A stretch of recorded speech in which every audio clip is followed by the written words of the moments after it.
By my fuzzy math, Warhammer 40,000, Shootas, Blood, and Teef is the 300th Warhammer game to release this year. It's a 2D co-op focused shooter featuring a fun, albeit brief campaign, a handful of competitive multiplayer modes, and a sense of over-the-top chaos that I just couldn't help but smile at.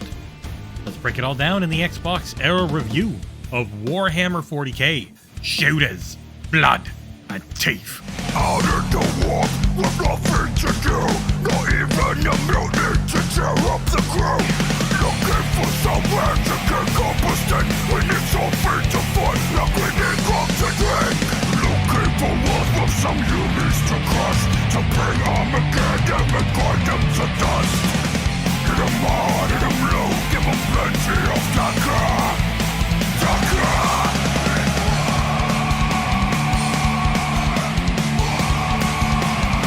Stands in our way. Leave nothing but words behind.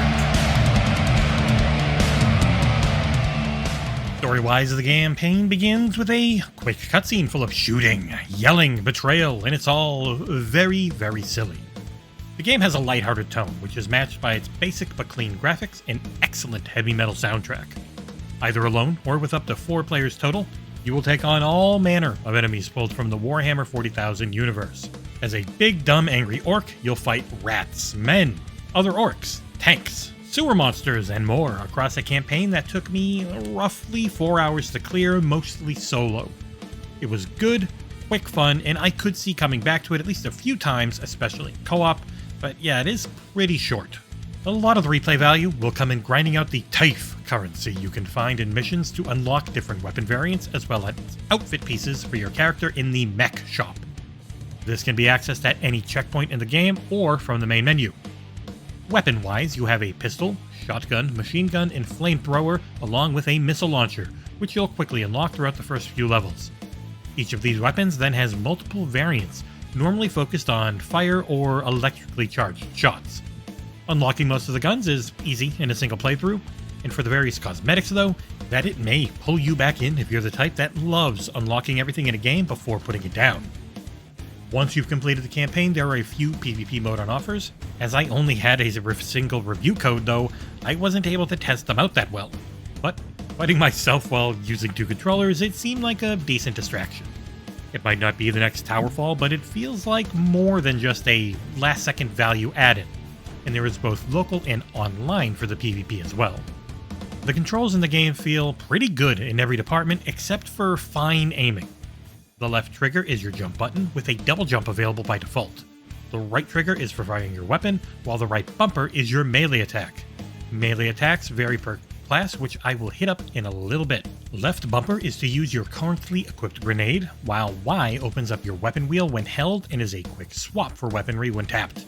X reloads, A interacts with the environment, and both sticks pushed in at the same time activate your WAAAGH! The WAAAGH is your super meter, tied to hitting enemies with shots, which you control by aiming with the right stick. Depending on the weapon equipped, you'll get a few seconds of non-stop high damage output, which can help you tear through the tougher crowds of enemies quickly. The class system's pretty basic, with archetypes built around their unique melee and grenade attacks. You have your Spellcaster, Big Brute, and so on. The game controls well on the whole, with movement feeling pretty darn good. My only issue is that fine aiming at enemies in distance with weapons like your rocket launcher can become pretty damned frustrating. There seems to be a little bit of an odd acceleration on the right stick, and even with a mouse, aiming just didn't feel great at times.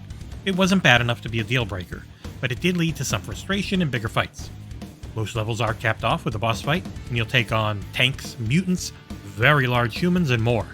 Most felt pretty well balanced, though the last few kicked my ass pretty hard on normal difficulty while playing solo.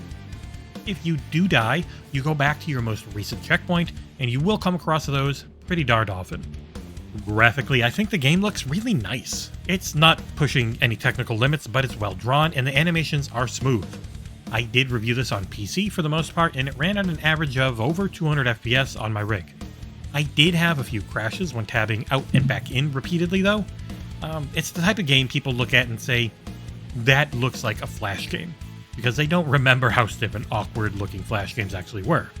This isn't Gears 5, but I really dug the art style. Also, one of the best parts of the game is the music. Heavy metal riffs and even a decent vocal track during some boss fights will power you through each level.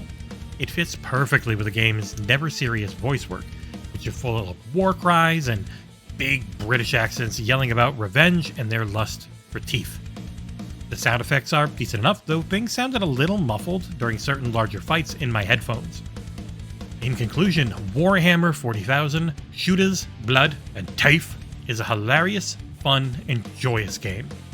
It knows what it is, and it leans heavily into being just big, dumb fun.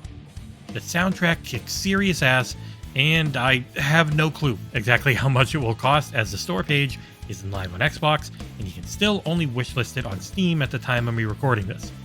If this one is, say, $20 or so, I say go for it, especially if you can play in co-op. WAAAGH! We're all trying to work on